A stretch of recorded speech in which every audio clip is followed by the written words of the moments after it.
Que tout d'abord, mon examen, ça se prépare par mon assiduité à l'école. Je suis toujours à l'école. Et dans ces derniers moments, on doit écouter les consignes de nos professeurs. Surtout en ces derniers moments, c'est très important d'accueillir l'intelligence ou bien les consignes, les secrets de l'examen au niveau de nos professeurs. J'apprends à tout moment, le moment que je suis un peu libre, je prends mes cahiers, les documents, tout ça là, pour que ça m'aide pour la réussite de mon examen. Ok, pour l'espérance de les résultats, façon dont je vois que, façon dont j'apprends, façon dont je révise aussi, je vois que chez moi, ça va aller. En fait, depuis la rentrée, avec les conseils des professeurs, toujours de prendre les cahiers, apprendre toujours. Donc nous sommes en train d'apprendre et jusqu'alors, je pense que le travail, avec un peu d'effort que nous fournissons en tant qu'élèves, je pense qu'avec ça, ça va vraiment nous avantager à pouvoir réussir cet examen.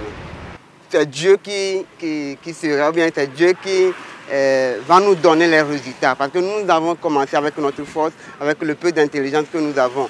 Et nous pensons qu'à la fin, avec l'aide de Dieu, nous aurons un bon résultat cette année. Parce que le cours a été bien passé. Et il n'y avait pas comment on dit, des obstacles, par exemple des grèves, les trucs comme ça. Il n'y avait pas ça cette année. Je pense que les résultats seront très... En fait, cette année, parce que le Covid a commencé depuis l'année passée. Et on a eu vraiment peut-être des cas, on avait eu des peurs. Mais avec ça, on a vu que les résultats de l'année passée ont été très bons. Donc ce qui nous a encouragé vraiment que même s'il y a Covid, cette année, on n'a pas vraiment peur. Parce que l'année passée, on a été des candidats, des examens, on a vu tout. Donc cette année, on n'a pas peur de ce Covid qui est là. Et ça ne va pas impacter sur notre réussite. Pour la préparation et l'attente des résultats positifs, il faut nécessairement que l'élève soit bien concentré. L'examen ne se prépare pas à la hâte. Il a déjà reçu des informations au cours de l'année scolaire.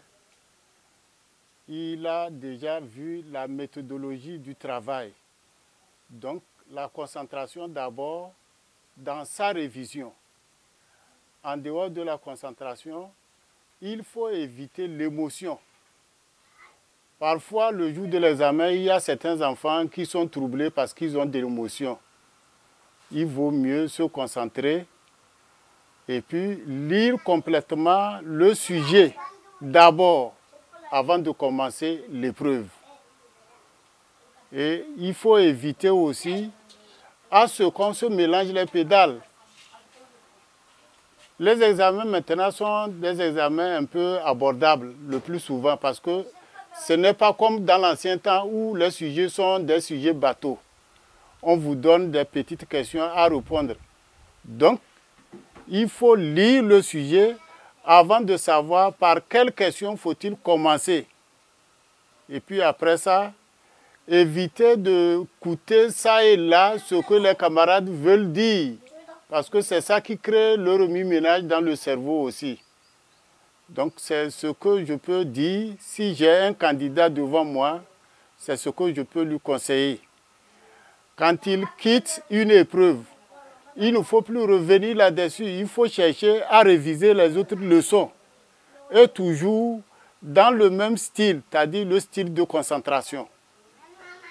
En révisant, il faut que l'élève soit bien concentré pour pouvoir bien faire ses devoirs. L'examen se prépare depuis le début de l'année.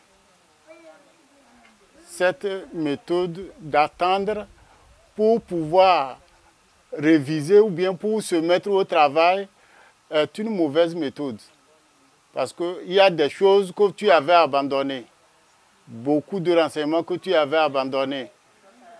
Le fait de chercher à se rappeler de tous les sujets, de tout ce que le professeur avait dit au cours de l'année est très mauvais.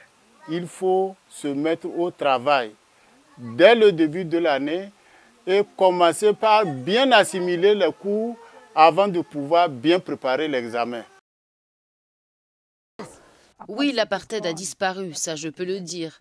Mais ce que faisait l'apartheid demeure. Le cadre juridique, administratif, législatif de l'apartheid, tout cela a disparu. Mais dans la pratique, l'apartheid est toujours présent. Obligatoire dans les écoles bantoues. La répression fut meurtrière. Aujourd'hui encore, 7 Maziboukou ne se sentent pas libres. Le genou de ce gouvernement post-apartheid est toujours sur notre cou. Nous voulons juste respirer en tant que Noirs. Les Noirs ne comptent pas tant que ça dans ce pays pour l'instant. Une visite de quelques officiels de la CAF au stade d'Oulembe à Yaoundé, où auront lieu le match d'ouverture et la finale pour rassurer l'opinion continentale sur la tenue effective de la CAN 2022 au Cameroun. Ce grand stade d'une capacité de 60 000 places est à l'origine de la polémique du fait du retard des travaux. La CAN sera organisée dans ce magnifique pays au mois de janvier 2022. Donc ça c'est clair. Il faut que nous soyons clairs là-dessus. Le Cameroun, ce n'est pas un pays de football comme un autre. C'est un grand pays de football. Et le Cameroun mérite de célébrer l'Afrique à un niveau très important. Et moi, je me fais son porte-parole et je pars sous le contrôle du secrétaire général pour dire et affirmer, et je le répète ici, s'il n'y a pas d'équivoque. Le Cameroun devait accueillir la précédente CAN en 2019, finalement organisée par l'Égypte. Aujourd'hui, après 10 ans d'absence, le Woody des Mamas ou encore le boulanger d'Abidjan rentre en Côte d'Ivoire où il est attendu par des milliers de partisans.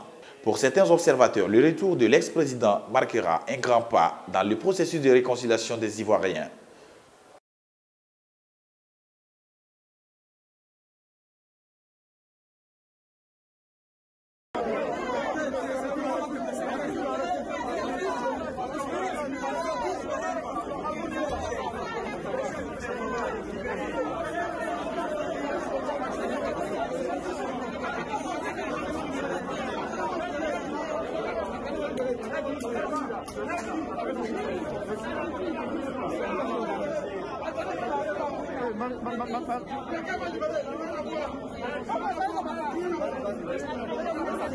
Let's have